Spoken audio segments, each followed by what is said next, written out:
What is up, everyone? JD here. I hope you're doing well today. I got a review for you. Let's get into it.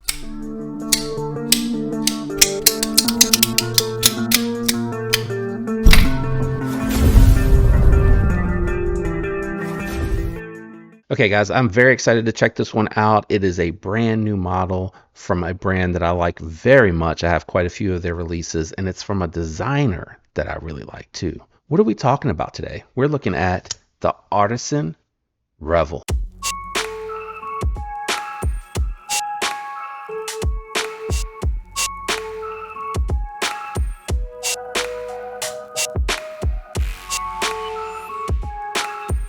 I'm really excited to check this one out, guys. What we're going to do today is we're going to do some size comparisons, profile comparisons, then we'll do the weight and jump into my thoughts and impressions. Let's do some size comparisons first. All right, on the table we have the Vosteed Acorn and the Vosteed Ankilo.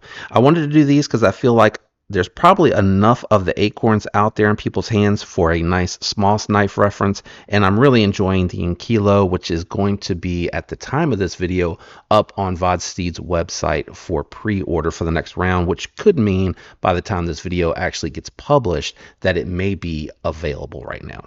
But as you can see, the Artisan Revel is more of a full-size knife. It is slender, and we'll get to the profiles in just a minute, but let's do a couple more profile comparisons. All right, got a couple more on the table. We have the Wee Roxy 3 for that small knife comparison, which I don't know why it doesn't want to stand up on its side, but we also have the Wee Nefaris, and that was very deliberate. I did want to specifically let you guys take a look at this because the Wee Nefaris, you're talking about more closely to a $300 knife versus the $200 knife that the Revel is. Let's do some size comparisons real quick for the profile, meaning thickness.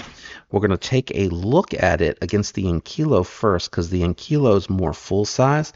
So the Revel is more of a thinner profile knife. As you can see, it does have contoured scales though, so it does feel nice in the hand, but it is definitely more a thin carry compared to the Ankilo. And then let's take a look at it against the Nefaris. And as you can see, it is very similar to the Nefaris. You have contoured scales here, you have chamfered edges with a flat scale here. So in the end, the thickness at the contour points are the same. It's a little bit thinner where it is not where the contour is less shallow or less deep. So when you talk about thickness, I also like to point out how it's going to carry in pockets. So very similar to the Wee Nefaris and the Ankilo as well. The Ankilo, of course, is going to be more thicker as far as the dimension that it takes in pocket, but it's going to be pretty much the same as your Roxy 3 minus the flipper. And I think as far as like how tall it is and what it'll take up in the pocket, it's pretty darn similar. I think you'd be able to say this would actually be a very good alternative to the Wee Nefaris because I really think these two are really hitting in that same category. All right, let's check the weight out. All right, we got the scale here. It's closed up, coming in at 3.8, and just out of curiosity against the Nefaris, 4.2. So it is coming in slightly lighter than your Nefaris. Let's go ahead and kick it down to the garage for some cutting. All right, guys, we're down in the garage with the Revel. Let's check this factory edge out. It was a little wonky when I got home with it, and I feel like it's still kind of wonky. I did try to strap this up a little bit, but it doesn't really seem to help. So I'm not sure if that is the thickness or if there's something funny going on with the steel. As you can see there, like it seems like it wants to cut sometimes, and then other times it catches really funny. So we're just gonna go ahead and proceed and see how it does with cutting stuff other than paper. We got the zip tie out here. We got a nice belly. Let's go ahead and see if it's got any bite. Yeah, it does. It just there we go. Maybe it was me. Maybe I was at a bad angle. Let's go ahead and grab some denim here. Let's check to see what the belly is like on this one. Oh, yeah. I think they over polished this maybe. It might be that it is like rolling right off the top of it. So maybe that's what's wrong with it. Maybe they polished it too much and it lost its bite really quick. So depending on what Artisan decides to do, And I mean, just for demonstration purposes, I leave this one down here. D2 steel. It's been stropped a bunch. You can hear the bite. So it does bite into it very easily. Whereas the Revel is just, it has absolutely no bite at all. So I'm not quite sure if it's the edge they put on it or what's going on with it. I haven't had much of a chance to take a look at it. Goes through the cardboard okay, but it doesn't bite into the denim, and it's actually kind of not biting into the cardboard very well. So I'm just going to call it a wrap. I'm really disappointed in the edge that they put on here. Perhaps I'll try to put my own edge on here and come back to it and see how it does. All right, and we'll circle back to that cutting in just a second, but since we're back, I'm going to go ahead and do the spine whack test.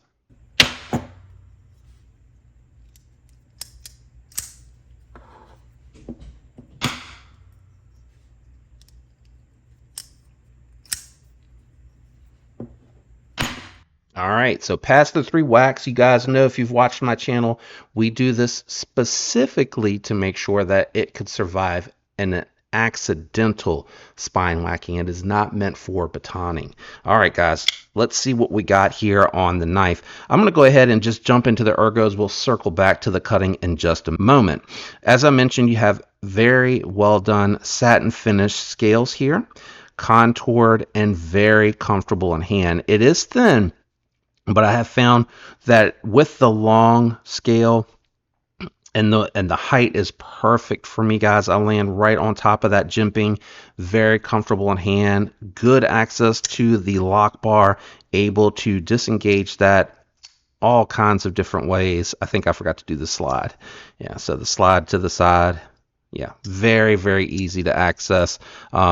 Good. I wouldn't say very easy. It's good access. Could there be a little bit more? I think there could be a little bit more, but truth be told, it's good. And I've had absolutely no issues with the disengagement whatsoever.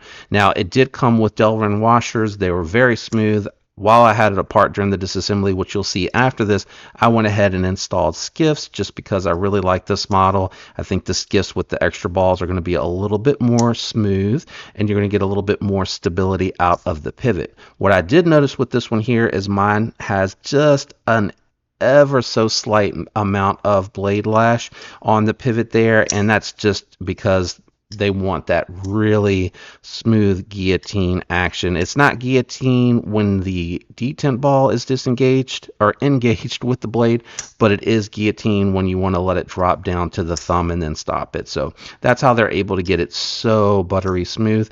But honestly, I think if the tolerances were a little bit tighter on this, it would still be really, really smooth. Really like this pocket clip on this one.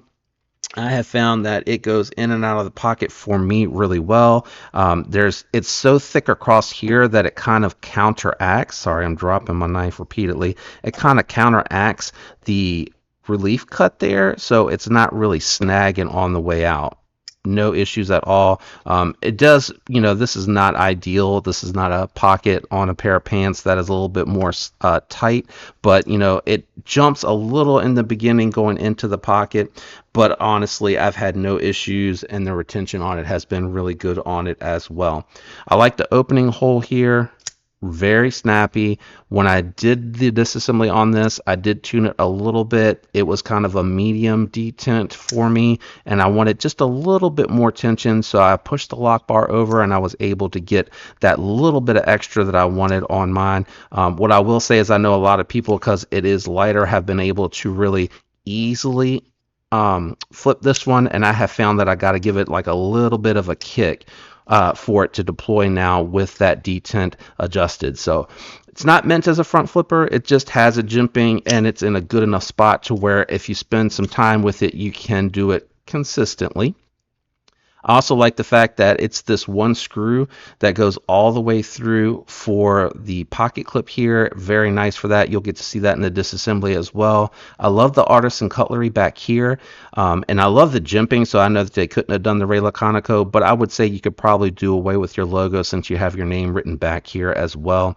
T8 construction throughout, T6 for the lock bar insert. Your lock bar, as you saw past earlier, coming in at what I would say is about 40 to 50% lockup. I'd probably call that 50% on mine. So nice solid lockup in the middle there. Got a nice tall flat ground on a clip point blade with S90V steel. Really good steel. Now, as I mentioned below in the garage, the factory edge on mine was a little bit wonky. And I was a little discouraged by that. I don't know if you could hear it in my voice in the garage, but I was a little discouraged by that. I talked to a couple other creators because I tried to find the factory angle, and then I tried to strop it a few times and I couldn't get anything. And then I went ahead and took it what I think was the factory angle, which was around 24 degrees, if it's give or take, if it was right with the angle finder. And I tried to sharpen it up a little bit, you know, to get rid of the edge, and I was still having the issue. So everybody recommended just, you know, destroy that edge, put your own edge on it, and come back to it. And when I did that, it sharpened out really sharp, guys. I'll do my best if I can between now and then, because I don't have any paper nearby here at the desk. Unfortunately, everything's down in the garage because I do all my cutting tests down there. I'll try to grab some B-roll right here and just show you that I was able to get this to sharpen back up, and I think it's probably just my example. Take note though, I did use my belt grinder because, again, I was a little frustrated. I should have just thrown it back on my KME, and I was a little careless. I didn't tape it up like I normally do, so I did scratch mine here and a little bit right there as well. You might be able to see that. Try to show you those again, where I did, you know, chew up my blade a little bit, because now that it's sharp, and I remember how much I was excited about picking this one up, I'm a little upset with myself for doing that. So I might reach out to a friend of mine, and I may let him just go ahead and do I think it's a bead blast, or not a bead blast, it's a glass blast. I think I might just let him do a glass blast on this if he's, you know, willing. And just go ahead and get that looking kind of like the Sabenza finish on there. It's going to match a little bit more closely to what you see here on the finishes with the pocket clip and that back spacer. I really like this one a lot, and you know, I wouldn't make alternative recommendations for this one. I would say get this one, but if you wanted the Nefarious, if it was a little bit out of your price range, or you just missed out on the drop, or you don't like the black wash model that's, you know, pretty much available out there, or the monochromatic model that's out there, I think this is a really interesting alternative to that. Again, let me look it up because I can't even remember what I paid for mine. Let's see, it's on Blade HQ here, so I'm checking it right now. All right, so this one was $306. So you're talking about $106 more for this particular example, but let's just see for, just a regular version, even the regular version. So with the flamed, it was $306. With the finish that would be similar to what you're seeing here on the Revel, it was also $306 as well. But in the end, you know, once I got the edge straightened out, which I probably should have waited until I had that sorted out before I got into that cut test down there, I was really happy. Like right now, it's really slicey. It's going through everything very nicely. It's having bite on the denim very nicely after I tested the edge, after I put like a brand new edge on there, 20 degrees per side. I don't really need more than that for me for EDC. It allows me to have some sliciness to it, but it also allows it to be fairly tough in case I want to, you know, hard use it a little bit. I will say the sounds on the Nefarious are a little bit better, and I like that extra means of deployment. And 20CV is good, but I think S90V is a little bit better. And I like that this has a hand rub satin finish versus a bead blast finish that you're seeing there on the blade with the S90V. But I like S90V's edge retention a little bit better, its ability to hold that edge. I will say, you know, it must have a good heat treat, because I did have to spend, you know, a little bit more time, and I was going slower too, to be fair, but I had to spend a little bit more time with the Revel to get it exactly where I wanted it, and it's remained locked up solid. So this is definitely going to be getting back into the rotation a ton. I really like this. It's a really good Ray Laconico design. I very much enjoy it. Easy to recommend this one. I think it's flying under the radar right now, and I think that's unfortunate because I think this is a really good model. Let me know what you think about the Revel down in the comments below. Did you pick one up? I know I showed it off to a few folks at Blade Show, and I've seen their videos come out, so I know that they went and picked it up. So it definitely made an impression on others as well. I hope you enjoyed this video. If you did, do me a favor and just hit that like on the way out. If you're not subscribed, consider subscribing. I'd love to have you follow along on the channel. Special thank you to my channel members. You guys are amazing. I'll catch you all on the next one. Peace.